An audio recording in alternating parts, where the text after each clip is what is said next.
तो भाई सेविंग करने के कुछ और भी तरीके मैं आपको बता देता हूँ कि आप बिल्कुल गाड़ी ना चलाएं, बस भी यूज़ ना करें, फिर खाना भी ना खाएं, ठीक है, फिर हीटर भी ना यूज़ करें और उड़ के जाया करें ड्यूटी पे। कुछ अस्सलाम वालेकुम। आज मैं इस वीडियो में बताने लगा हूँ कि कितना कितना जो है वो एक्सपेंसेस आते हैं स्टूडेंट्स के, और जो स्टूडेंट्स यूके में आते हैं वो कितनी सेविंग कर लेते हैं, और सेविंग या बचत पैसे बचाने के क्या क्या मेथड्स हैं, टिप्स हैं, वो भी मैं आपको बताऊँगा। वैसे मैं आपको ये बता दूं कि मैंने तो जो है ना इन टिप्स पे ख़ुद अमल नहीं किया इतना ज़्यादा, तो इस वजह से जो है ना मेरे पास तो इतनी ज़्यादा सेविंग नहीं हो सकी, लेकिन मैंने कहा आपको तो कम से कम मशवरे दे दूं। तो पहली बात तो ये मैं आपको बता दूं कि जो स्टूडेंट्स पाकिस्तान से समझ के आते हैं कि यार यहाँ पे आके आप कुछ सेविंग कर लेंगे ड्यूरिंग स्टडीज़ के टाइम्स और अपनी फ़ीस भी निकाल लेंगे, तो ये मोस्ट ऑफ़ देम ये जो है ना ये इम्पॉसिबल थिंग है। आप अपनी फ़ीस मैनेज कर लें, यही बहुत बड़ी बात होती है, क्योंकि 40-50% स्टूडेंट्स तो ऐसे होते हैं जो अपनी फ़ीस भी मैनेज नहीं कर पाते। डिपेंड करता है अब आपकी फ़ीस कितनी है, फिर आपकी कितनी लक है, आपको जॉब मिल गई या नहीं मिल गई, कितनी जल्दी जॉब मिल गई थी। कुछ स्टूडेंट्स ऐसे हैं जो पाकिस्तान से पैसे मंगवाते हैं, बहुत सारे फैक्टर्स के ऊपर डिपेंड करता है। कुछ ऐसे भी हैं, बहुत कम है ऐसे, उनकी बड़ी हिम्मत है कि उन्होंने कुछ सेविंग भी कर ली, लेकिन उसके ऊपर बहुत सारे फैक्टर्स पर डिपेंड करता है कि वो पुराने आए थे, उनके पास उस टाइम यूनिवर्सिटी की फ़ीस कम होती थी।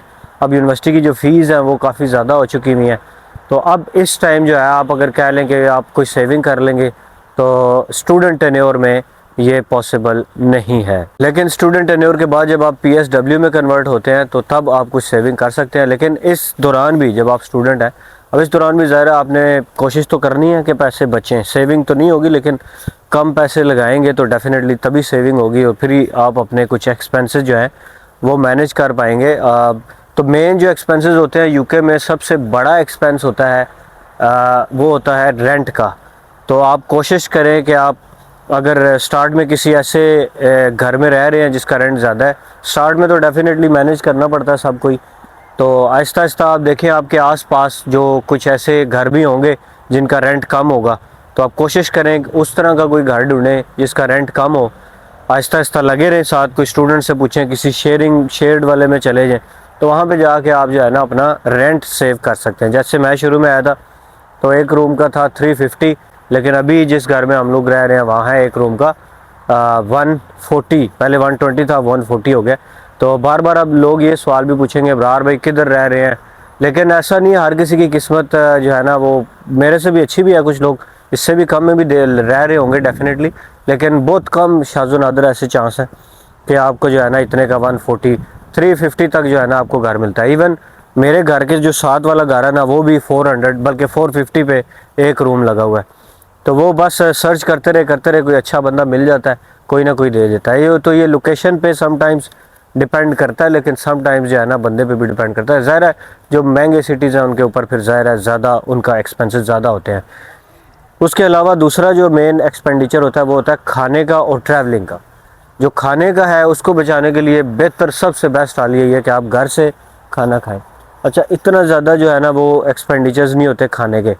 अगर आप ख़ुद घर में पका रहे हैं तो फिर तो मेरे ख्याल से 100, 150, 200 pound is more than enough कि अगर आप 3 टाइम भी खाना खाएं। अगर आप कहते हैं यार मैं नहीं पका सकता, आप जॉब पे जाते हैं, कुछ लड़के ऐसे भी हैं जो जॉब पे जाते हैं, तो वो फिर बेचारे बचत करने के लिए कहते हैं कि हम बड़ा पोर्शन ले लेते हैं, मतलब अगर कोई चिकन का, कोई दाल रोटी का कोई बड़ा पोर्शन ले लिया तो उसके साथ रोटियां एक्स्ट्रा रखवा ली, फिर थोड़ा थोड़ा करके जो है ना उसके साथ खाते गए।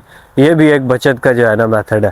तो उसके अलावा गाड़ी जो है ना आपने स्टार्ट में कोशिश यही करेंगे, अगर आप कहते हैं कि यार अगर आपको कोई और जॉब नहीं मिल रही और आप कहते हैं मैं डिलीवरी जॉब कर सकता हूँ, या गाड़ी आपको रिक्वायर्ड है अपनी जॉब के लिए, तभी गाड़ी लें। अदरवाइज़ अगर आपको गाड़ी रिक्वायर्ड नहीं है तो फिर आपको गाड़ी लेने की ज़रूरत नहीं है, क्योंकि गाड़ी भी एक बहुत बड़ा एक्सपेंस हो जाता है, क्योंकि उसकी इंश्योरेंस काफ़ी ज़्यादा आपको पे करनी पड़ती है यहाँ पे। तो जो इंटरनेशनल पे आते हैं डेफिनेटली उनको स्टार्ट में तो बहुत ज़्यादा इंश्योरेंस पे करनी पड़ती है। तो गाड़ी उसी सूरत में लेनी है जिस सूरत में आपको कंपलसरी है कि यार इसके बगैर अब मेरा जॉब नहीं चल रही, या आपकी नेचर ऑफ जॉब ऐसी है, ठीक है, क्योंकि टैक्सी भी बहुत महंगी है यहाँ पे। तो ट्रैवलिंग का एक्सपेंस बचाने के लिए ज़्यादातर बसेस चलती हैं यहाँ पे, लंदन के अंदर ट्यूब चलती हैं, मैनचेस्टर में ट्रैम्स हैं, तो उनके पासेस बनते हैं।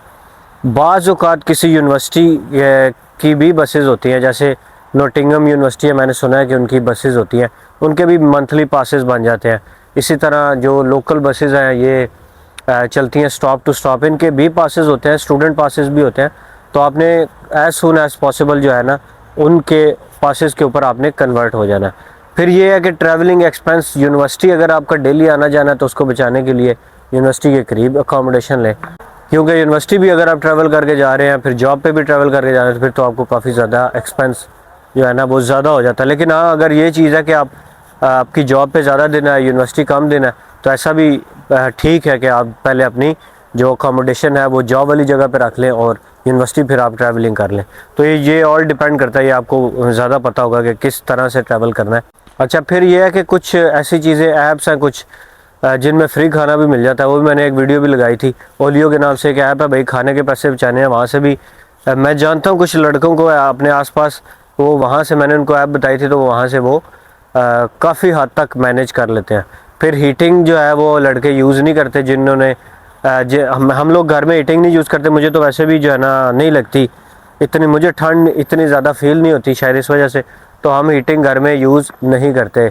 पैसे भी बच जाते हैं, लेकिन यह कि हम लोगों को यूज़ भी नहीं होता, क्योंकि हम लड़के होते हैं सारे।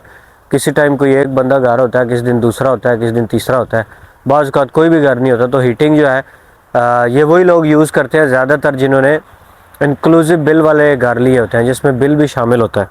तो हीटिंग से जो है ना इस पर बचत करें, ये भी एक ऑप्शन है आपके पास। गर्म कपड़ों का यूज़ ज़्यादा करें, हीटिंग का यूज़ ज़रा कम करें। हाँ, अगर बहुत ज़्यादा शदीद आपको ठंड लगती है तो फिर कोई और ऑप्शन ही नहीं है भैया, फिर ये तो नहीं रह सकते कि ठंड में रहें बिल्कुल ही। फिर ये है कि एक और चीज़ ये कोशिश करें कि जहाँ से भी पैसे बनते हैं ना, अगर आपको समर आ रहा है, छुट्टियाँ आ रही हैं, कहीं से भी आपको लग रहा है कि यार यहाँ से मुझे कुछ थोड़े से एक्स्ट्रा अमाउंट मिल जाएगी, तो वहाँ से भी आप पैसे बनाने की कोशिश करें। जब पाकिस्तान से कई भाई है मेरे, वो अक्सर पूछते हैं इंस्टाग्राम पे, अब्रार भाई एक साल में कितने करोड़ बचा लूँगा ना। तो भाई इसका जवाब यह है कि एक साल में आप कुछ भी नहीं बचा सकते। एक साल में तो आपकी कमर सीधी हो जाए अगर आप फ़ीस दे लें, तो यही बहुत बड़ी बात होती है। बैचलर के स्टूडेंट तो बहुत ही मुश्किल, मैं समझता हूँ नामुमकिन के करीब होता है। लेकिन फिर भी सारे ऐसे नहीं है, सबकी कहानी एक जैसी नहीं होती। यहाँ पे कुछ ऐसे भी होते हैं जो अपनी फ़ीस मैनेज कर रहे हैं, कुछ सेविंग भी कर रहे हैं, थोड़े बहुत होते हैं। लेकिन ज़्यादातर वही लोग होते हैं जो बैचलर की फ़ीस मैनेज नहीं कर पाते। इसी तरह मास्टर्स की फ़ीस भी, पिछले दिनों मुझे एक कमेंट भी आया था कि भाई आप झूठ बोल रहे हैं कि मास्टर्स की जो फ़ीस है वो पूरी हो जाती है, मैनेज हो जाती है। तो भाई हर किसी की कहानी मुख्तलिफ है, हर किसी के सर्कमस्टांसेस मुख्तलिफ हैं। तो मैंने तो अपनी फ़ीस मैनेज कर ली थी, मेरे साथ 4 लड़के और हैं, उन्होंने अपनी फ़ीस मैनेज कर ली थी। लेकिन मेरे साथ काफ़ी लोग ऐसे भी हैं जिन्होंने अपनी फ़ीस नहीं मैनेज कर पाए, वो पाकिस्तान से मंगवाए। डिपेंड करता है, आपका 1 साल का कोर्स है, 2 साल का कोर्स है, फिर उसकी फ़ीस कितनी है, तो ये बहुत सारे फैक्टर्स पे डिपेंड करता है। अब ये यूनिवर्सल लॉ नहीं बन जाता। अगर मैं कह दूं कि फ़ीस मास्टर्स की निकल आती है तो फिर सबकी ही निकल आएगी, तो यूनिवर्सल नहीं है। बहुत सारे ऐसे होंगे जिनका 1 रुपया भी नहीं निकलेगा, जिनको जॉब भी नहीं मिलेगी। तो भाई हालात हर किसी के यूके में मुख्तलिफ होते हैं, हर किसी की स्ट्रगल का लेवल तो तकरीबन सेम ही होता है। लेकिन मसला ये होता है कि हर किसी को वो स्ट्रगल मुश्किल लगती है, किसी को आसान लगती है। जैसे एक बंदा, अगर कोई लड़की है, वो किचन में काम करती रही है, अगर 10-10, 50-50 बंदों के खाने वो बनाती रही है बैक इन होम कंट्री, यहाँ पे आके उसको शायद किचन में काम करके मसला नहीं होगा। लेकिन मैंने किचन में काम नहीं किया, मैं जाऊँगा, मैं पिज़्ज़ा शॉप में, मुझे बड़ा मसला होगा। स्टैंडिंग जॉब है, 8-9 घंटे खड़े होना, और फिर उस पर वेजेस भी वो कम देते हैं।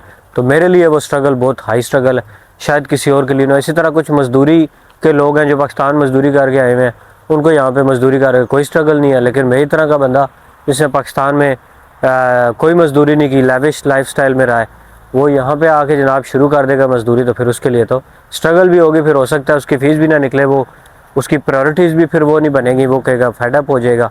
तो ये चीज़ें यहाँ पे सब लोगों को फेस करनी पड़ती हैं। तो भाई सेविंग करने के कुछ और भी तरीके मैं आपको बता देता हूँ कि आप बिल्कुल गाड़ी ना चलाएं, बस भी यूज़ ना करें, फिर खाना भी ना खाएं, ठीक है, फिर हीटर भी ना यूज़ करें, और उड़ के जाया करें ड्यूटी पे। कुछ लोग ऐसे भी पूछते हैं ना कि मैं फुल सेविंग करूं, तो अब्रार भाई फुल मैं सेविंग मोड पे चला जाऊं तो फिर कितनी बचत होगी। भाई फुल सेविंग मोड पे आप किस तरह जा सकते हैं? आप उड़ के तो नहीं जा सकते ना, पैदल कितना चल लोगे यार, आप ड्यूटी पे कैसे जाओगे? आपको बस तो यूज़ करनी है ना।